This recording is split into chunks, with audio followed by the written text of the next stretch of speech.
With the 10th overall pick in the 2026 WNBA draft, the Indiana Fever have selected the person that got waved off because they can't shoot, the person that was on the floor as UCLA is putting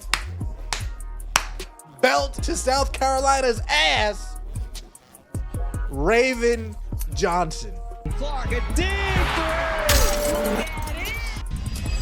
Indiana Fever fans were expecting size. They were expecting front court help. They were expecting a safer move. Instead, Indiana made a pick that instantly confused people. They drafted Raven Johnson. Indiana selects Raven Johnson, South Carolina. Raven Johnson, South Carolina. And that is where this story gets really interesting, because Raven Johnson is not just another guard. She is the same player who made Caitlin Clark work for everything on one of the biggest stages in college basketball. Now she is walking into Indiana as Caitlin's teammate, and the more you look at this move, the more it feels like the Fever may have quietly revealed their real plan. It seems like with every passing day, the WNBA becomes more of a clown show. Seriously. They got handed a golden goose in Caitlin Clark that literally has been turned into a new CBA where they're all actually earning a little scratch. You got players out there running their mouths about fans over their money. You've got a front office in the Indiana Fever's front office that seems completely clueless right now. You're drafting in a player that just drowned the fan base of the most popular player in women's sports. Arguably the most popular player in sports right now. Any sport, in Caitlin Clark. At first, I had the same reaction a lot of people had. Why this pick? Indiana already has Caitlin Clark. They already added guard depth. They still have questions in the front court. They still needed more size. So when the Fever used the 10th pick on another smaller guard, it looked like the wrong fit and the wrong timing. Basically, Steph White decided she wanted to talk about why the Fever drafted Raven Johnson. And what could it have been? She gives us a different look to Caitlin Clark. She's a different type of point guard. If we want to go with certain lineups, and we actually feel like she can play well at the 1 with Caitlin at the 2 because she's a good lateral passer, and we do feel like she'll hit Caitlin in positions. We feel like she can be a bit of a floor general and get the ball moving side to side, and get the ball into the scorers. We feel like she works off the ball due to her improved shooting. We feel like her elite defense gives us something we don't have on the perimeter, as in like when the fans were kind of trying to justify themselves. What if I told you Steph White said they drafted Raven Johnson because she went to South Carolina? I want to give a chance to kind of add on to something I've been saying, yada yada. And just the players coming out and coaching they got from Dawn Staley. And I can tell you they have great respect for the way that she prepares her players. On paper, it did not make a lot of sense. But sometimes a move only looks bad when you judge it by the surface. Because the moment Raven started talking after the draft, the real reason Indiana liked her started to show. She talked about winning. She talked about mentality. She talked about defense, steals, and doing whatever it takes to help a team win. That matters. Indiana is not just trying to collect talent. They are trying to build a roster around a specific identity. And Raven Johnson fits that identity far more than people want to admit. This is not a player selling herself as a future superstar scorer. This is a player telling you exactly who she is. She is a defender. She is a disruptor. She is a worker. She is the kind of player who wants to make life miserable for the other team. And if you are building around Caitlin Clark, that kind of player starts to make a lot more sense. Told you guys, this front office is inept. They don't know what they're doing. They're incapable of making sound decisions. They have no foresight. They have no thought. They have no rhyme. They have no reason. They have no idea. They have no clue. They are incapable. They are incompetent. Something told me as I'm watching this draft unfold, Lauren Betts slides to 4, Jaquez goes to Chicago at 5, Flaugier goes to the Valkyrie. I'm thinking to myself, yo, we're really about to draft this person. We are really about to draft this person. I knew Stephanie White. I knew it. Stephanie White watching South Carolina as she's doing her side gig, her side job, covering the women's basketball tournament. I knew it. She was going to talk herself into Raven Johnson. Because Caitlin does not need another version of herself. She needs players who cover the gaps around her. And Raven might be one of those players. Now here is where the story gets even better. If you followed women's college basketball, then you already know there is history here. In the 2024 National Championship game, Raven Johnson was one of the defenders who made Caitlin Clark uncomfortable. When Raven got switched onto her, she did not look scared. She did not overreact. She stayed disciplined, stayed physical, and made Caitlin work for shots she normally gets with far less resistance. That is not something you can fake. That is not hype. Caitlin felt that herself. And that is why this draft pick hits differently. Indiana did not just draft a random prospect with upside. They drafted a player Caitlin already knows is annoying to play against. They drafted a player who has already shown she can defend at a high level in a pressure game. They drafted a player whose biggest strength is exactly the kind of thing championship teams always need more of. Think about what makes Caitlin Clark most dangerous. It is not just the threes. It is not just the passing. It is the pressure she puts on an entire defense every second she is on the floor. That pressure creates easier looks for everyone else. It creates space. It creates chaos. It creates opportunity. So if Raven can become a reliable defender, a transition creator, and even a decent spot-up shooter, suddenly this starts to look like the kind of role player Caitlin can unlock. That is the bet Indiana is making. And we have already seen versions of this. We have seen defensive-minded players look better next to Caitlin because of the way she bends the game. We have seen teammates benefit from easier reads, cleaner spacing, and more open opportunities. Indiana is basically saying, if Raven brings the defense and the effort, maybe Caitlin can help with the rest. That is the upside. But there is also a real risk here, and this is where the conversation gets serious.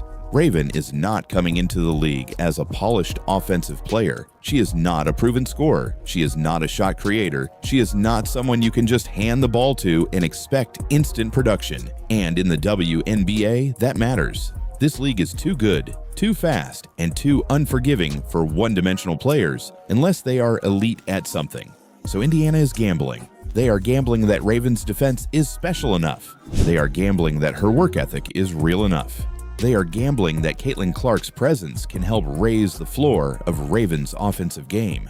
And they are gambling that they can afford to think beyond this season, even though this team is trying to win right now. That last part might be the biggest clue of all, because once you get deeper into the logic behind this move, it starts to look less like a draft night surprise and more like a long-term roster strategy. The Fever are staring at a future where keeping everybody together may get a lot harder. Big contracts, cap pressure, and roster turnover are real issues. That means rookie-scale players who can fill roles become incredibly valuable. Raven Johnson may not just be a bench piece, she may be insurance for the future. And that is the part casual fans miss. This pick may not have been about solving every problem today. It may have been about protecting Indiana from bigger problems tomorrow. That does not make it safe. It does not make it guaranteed, but it does make it logical. Now bring it back to Caitlin Clark. If this works, Caitlin is right in the middle of why it works. Because Indiana clearly believes her gravity changes everything. They believe playing next to her can speed up a role player's development. They believe a defender like Raven can become more useful, more playable, and more dangerous because Caitlin creates an easier environment for everybody around her. That is the real secret weapon angle here. Not just Raven by herself, but Raven becoming something more because of the player next to her. And that is why this is so fascinating. Raven Johnson might not be the flashy pick. She might not be the pick fans wanted. She might not even be a major contributor right away. But she could become one of the most revealing picks Indiana has made, because this move tells you exactly how the Fever see themselves. They want defenders. They want workers. They want cheap, controllable players with upside. And above all, they trust Caitlin Clark enough to believe that if they put the right pieces around her, she can help turn those pieces into winners. So did Indiana make the right call? That depends on what you think this season is really about. If it is only about plugging immediate holes, then this pick feels risky. If it is about building a team that can survive the pressure of a star-driven future while still chasing a title, then Raven Johnson suddenly looks a lot smarter. And that is why this pick is not boring at all. It is bold. It is uncomfortable. And if Indiana is right, Raven Johnson will not just be another rookie. She will be the secret weapon people laughed at first, right before they realized exactly why the Fever wanted her. If you're still watching, drop secret weapon in the comments. Breaking news into First Take. The Chicago Sky have traded Angel Reese to the Atlanta Dream. Atlanta is sending first-round picks in both 2027 and 2028 to acquire Reese in a 2028 second-round swap. Clark, a deep three. Angel Reese got traded, and the second she left Chicago, the whole story changed. Not slowly, not quietly, instantly. For 2 years, fans kept hearing that Chicago was not a destination. Too messy, too cold, too unstable, too far away from contention. Crazy. Now I'm outside chilling, and my phone started ringing off the meter. I'm like, what the hell is happening in the W, bruh? I click on the link. Angel Reese traded. Oh no. I wanted to get everybody on here because when stuff like this happen, a lot of news start coming out as to why she was traded, the rumors behind it. Now we know the Chicago Sky gave up 2 first-round draft picks not even a week ago. They gave up these draft picks not even a week ago. And for them to give up these draft picks and now trade Angel Reese, Chicago in trouble. And we know for a fact there has been many fans wanting their president, I think his name Jonathan or John or something like that, to be fired. But the moment Angel Reese was out, players suddenly wanted in. Skylar Diggins-Smith came in. Dejonai Carrington came in. Azura Stevens came in. Rickea Jackson arrived. And now the question is impossible to ignore. Was Chicago ever the problem, or was Angel Reese the reason nobody wanted to touch that situation? Because this does not look like a normal trade aftermath. This looks like a franchise finally exhaling. Now, to be fair, if you only looked at Angel Reese on paper, you would think Chicago gave up a star. 2 all-star appearances, double-doubles, rebounding numbers that made her look like one of the most productive bigs in the league. Now, what does this mean for Angel Reese's career? Because from my understanding, I don't know if any player ever got out of their rookie contract like this. Like, in the WNBA. Like, have any player ever done this? Like this is like a new thing. So, you mean to tell me you could get drafted by a team, get out of your rookie deal with that team, you completely wasted their draft pick? Because we got to remember, Chicago drafted Angel Reese in the first round. So now they wasted a pick. So not only did they lose those draft picks, they done lost the pick they got to get Angel. Like, we got to talk about that. But basketball is not played on paper, and if those numbers were truly driving winning, then why did Chicago go 13-27 in her first season, and then somehow get even worse at 10-34 in the next one?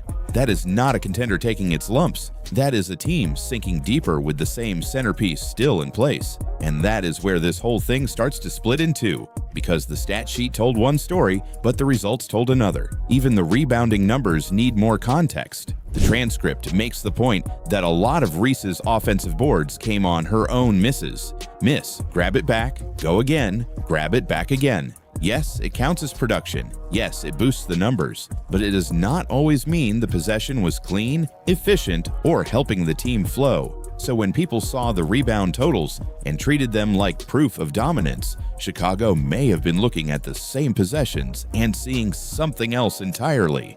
And that is before we even get to the bigger issue, because the real turning point in this story is not the stats. It is the locker room. According to the source material, the tension around Reese was not just rumor, it was building for a while. Courtney Vanderloot, one of the most respected players tied to Chicago basketball, reportedly became part of that tension after comments about age and reliability.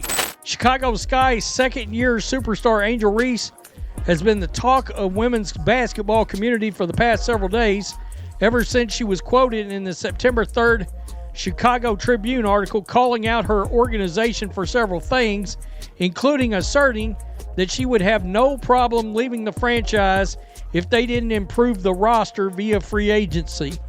At one point in the article, Reese asserted, quote, "We can't rely on Courtney to come back at the age that she's at. I know she'll be a great asset for us, but we can't rely on that. We need someone probably a little younger with some experience, somebody who's been playing the game and is willing to compete for a championship and has done it before." Camila Cardoso, who looks much more like the future Chicago actually wants to build around, was described in the transcript as reaching a point where she walked away from a team's situation involving Reese. Then came the suspension. Ocho, Angel Reese got suspended for the first half of a game, saying her teammates suck. The Sky made a statement saying, the Chicago Sky values the safety, respect, and well-being of every player. We are committed to accountability so our players can stay focused on playing basketball. Because of the statements detrimental to the team made by Angel Reese during a league-mandated media, she will not play in the first half of the game September 7th against the Las Vegas Aces. This matter has been handled and resolved internally, and we're moving forward as a team. And that matters, because franchises do not suspend players for fun. By the time a team gets there, the quiet conversations have already happened. The warnings have already happened. The patience is already gone. That is why this trade feels different. Chicago did not move Angel Reese like a team reluctantly losing a franchise cornerstone. Chicago moved her like a team that had already decided the situation was costing more than it was worth. And the return tells you that too. Atlanta sent future picks, not a proven star, not a major roster piece. Future picks. That is the kind of package teams accept when they want closure more than leverage. If a franchise truly believes a player is central to its future, it usually squeezes for every last ounce of value. It waits, it shops, it negotiates. Chicago did not act like that. Chicago acted like it wanted the chapter over, fast. Then came the most brutal part of the whole story. The second the trade was done, Chicago got active. Skylar Diggins-Smith, a real floor general, came in. Dejonai Carrington, one of the league's toughest perimeter defenders, came in. Azura Stevens, a veteran who understands winning basketball, came in. Rickea Jackson, a young scorer with real upside, came in. And what makes this hit so hard is not just the names, it is the timing. These players did not need weeks. They did not hesitate. They did not look at Chicago and run the other way. They came quickly. So that old excuse that nobody wanted Chicago, that story died the second Angel Reese was gone.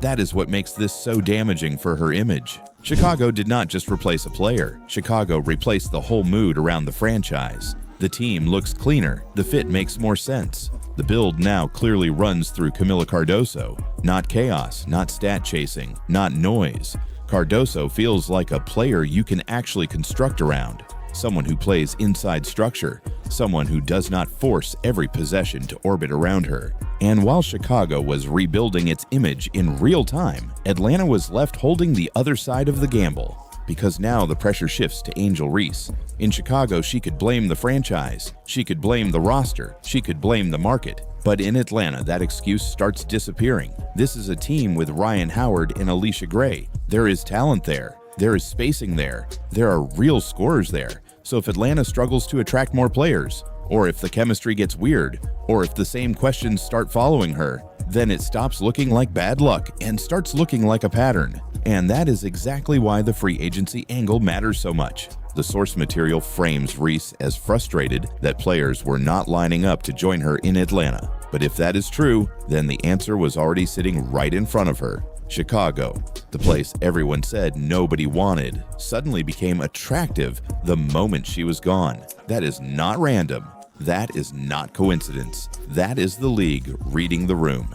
Players talk, agents talk. Reputations travel faster than press releases. And if free agents were more comfortable joining Chicago without Angel Reese than joining Atlanta with her, that tells you more than any box score ever could.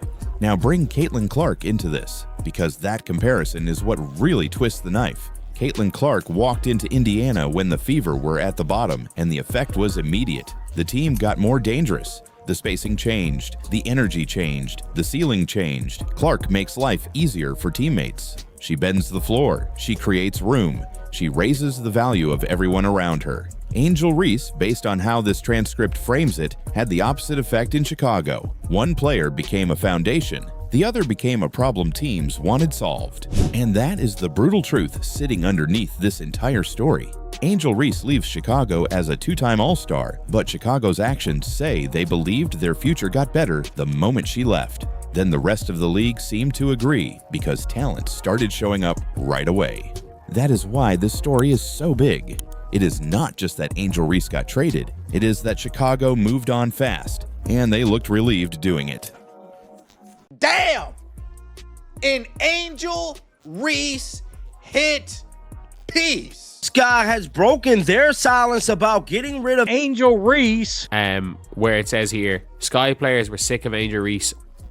Man, oh man, this Yahoo Sports article on this whole Angel Reese debacle is insane. It is insane. Clark, a dig Angel Reese just got hit with the kind of report that can change everything. Because when a star leaves a team, you expect sadness, you expect frustration, you expect people to say the right things in public and move on. But that is not the word attached to Angel Reese right now. The word was relief. Apparently, the teammates wanted nothing to do with her going forward. And to be honest, I already said that. You know, it was a lot of like anonymous sources in this which kind of be pushing me away, but being that I've been following this, I know there's certain things in here that it was obvious to see Ariel Atkins, regardless if they moved on from her too or not, she didn't want nothing to do with her. Courtney Vandersloot don't want nothing to do with her. Bro, it was a lot going on. And if even part of these reports are true, then this is no longer just another WNBA drama cycle. This becomes something much bigger. It becomes a question about reputation, leadership, and why Caitlin Clark keeps gaining ground, while Angel Reese keeps getting dragged into the wrong kind of headlines. Because the story coming out of Chicago is brutal. According to the source material, reports tied to coverage around the Chicago Sky painted a picture of a locker room that was not just frustrated with Angel Reese, but completely done with her. Not annoyed, not divided, done. Exposing the organization, couldn't stand her. Locker room cancer. The locker room now doing backflips that Angel Reese is gone. The whole double-double debacle. I thought we were done with this Angel Reese to the Atlanta Dream story, but it just gets crazier and crazier the more comes out. It seems like Jeff Pagliocca was the one packing her bags himself. The language was consistent. There was talk of apprehension, no love lost, and most importantly, relief after she was moved. Think about how strong that sounds in professional sports. Teams do not usually talk that way after moving on from a player who was still putting up big counting stats and had already become a two-time All-Star so early in her career. That is what makes this feel different. This does not sound like a normal trade. It sounds like something behind the scenes had already broken, and that is why fans are now going back and rereading everything. Because once these reports came out, moments that may have looked small during the season suddenly started looking a lot bigger. Body language on the court, teammates seeming disconnected, public frustration, veterans having to respond to situations that should have stayed internal. Even Reese's own comments about the roster started getting viewed differently. And my goodness, wow. Her teammates were not having her anymore. They were done with her. The Chicago Sky were done with her. It's unbelievable. Yahoo Sports, Chicago Sky have officially parted ways with Angel Reese, shipping the star forward to the Atlanta Dream in exchange first-round draft picks in 2027, 2028. This reporter predicts that the Sky will be long-term winners in that trade. Uh-oh. Just about anybody can find someone with a field goal percentage in the 30s. Ooh, boy. And pads the old rebounding stats as a result. I said, Chicago Sky, will win more games than they won last year this upcoming year. In the source material, one of the key points is that she publicly made it clear that Chicago needed better players and that getting great players was non-negotiable. That kind of comment might sound competitive on the surface, but inside a locker room, it can land very differently. Because once teammates feel like they are being called out in public, trust starts disappearing fast. And in a professional environment, trust matters more than headlines. Talent alone is never enough. If the room stops believing in you, everything changes. That is what makes this story so dangerous for Angel Reese. On paper, her numbers gave people an easy defense. Rebounds, double-doubles, big visibility, strong media presence, a player who always seemed to be around the action. But the source material pushes a completely different argument. It says the production was not translating into real team value the way people assumed. There are repeated claims that the numbers often made Reese look better on the stat sheet without necessarily making the team better. The criticism goes even further, arguing that low efficiency and late-game stat chasing created a growing gap between perception and actual winning impact. Angel Reese, from the moment she set foot in Chicago, made it clear she was bigger than the program. Made it clear she was bigger than the program. Made it clear it was her team. Made it clear. And by the way, there's nothing wrong with that. That's the type of personality Angel Reese is. She made it clear she was larger. It was her team. Whereas that is the heart of the issue. Because once a locker room starts believing that one player is playing for numbers instead of winning, resentment builds quickly. Teammates notice it, coaches notice it, opponents notice it, and eventually fans notice it too. So now the question is no longer whether Angel Reese had stats. The question is whether those stats were hiding a deeper problem. And Chicago's decision may have answered that for us. Because this is the part that really stands out. According to the source material, the Sky did not move Angel Reese in some massive superstar swap. They reportedly moved her for future first-round picks. That matters. It suggests that the organization may have been less interested in maximizing short-term talent and more interested in resetting the environment entirely. That is not a normal move for a player with Angel Reese's profile. A two-time All-Star being moved that early in her career is rare enough on its own, but doing it in a way that signals long-term reset instead of immediate basketball upgrade tells you this may have been a culture decision just as much as a basketball one. And once that idea lands, the Caitlin Clark comparison becomes impossible to avoid. Because while all of this was building around Angel Reese, Caitlin Clark was doing the exact opposite. No locker room leak, no reports of teammates feeling relieved, no stories about chemistry problems swallowing the team from the inside. Instead, Caitlin Clark kept getting attached to growth. Ticket sales, TV ratings, packed arenas, national attention, a sense that wherever she goes, the entire temperature around the league rises with her. The source material leans hard into that contrast, arguing that Clark is not just producing on the floor, but changing the business and momentum of the WNBA around her. And that is what makes this story feel bigger than one trade. Because this is not just Angel Reese versus Caitlin Clark in the usual debate format. This is something deeper. This is one player being associated with internal tension, while the other is being associated with external growth. One is fighting a perception problem inside the building. The other is building value everywhere she goes. That difference matters, especially in a league growing this fast. When leagues expand, they do not just choose the most talked about player. They gravitate toward the player who lifts everything around them. The player who helps teammates. The player who creates buy-in. The player who brings in eyeballs, money, energy, and belief. And right now, the source material makes the argument that Caitlin Clark is winning that battle by a mile.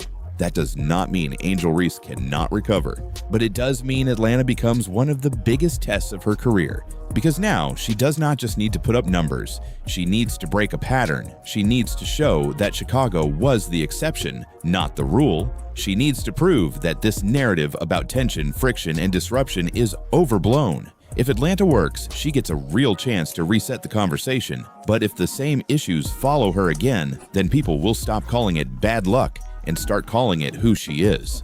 And that is where this gets uncomfortable. The source material points to a broader pattern across multiple stops and asks the question very directly. At what point does repeated instability stop looking like coincidence and start looking like consistency? That is the question hanging over Angel Reese now. Meanwhile, Caitlin Clark has pressure too. Huge pressure, bigger spotlight, higher expectations, more physical attention on the court, more noise around every move she makes. But the difference is what has not followed her. No reports of teammates wanting out, no sense of organizational relief, no repeated suggestion that the room works better without her. That is why this moment feels important, because maybe this leak did not expose literal hate toward Caitlin Clark in the simplest possible way. Maybe it exposed something even worse for Angel Reese. Maybe it exposed why the Clark comparison keeps getting more painful. Clark is being embraced as a player who expands the league. Reese is now being questioned as a player who may shrink the room around her. And in the modern WNBA, that gap could decide everything. This is why the story matters. Not because it is messy, not because it is dramatic, but because it may mark the point where the league's direction became impossible to ignore. One player keeps getting linked to growth, the other keeps getting linked to disruption, and if Atlanta does not change that, then this will not be remembered as one bad report. It will be remembered as the moment the entire conversation finally turned.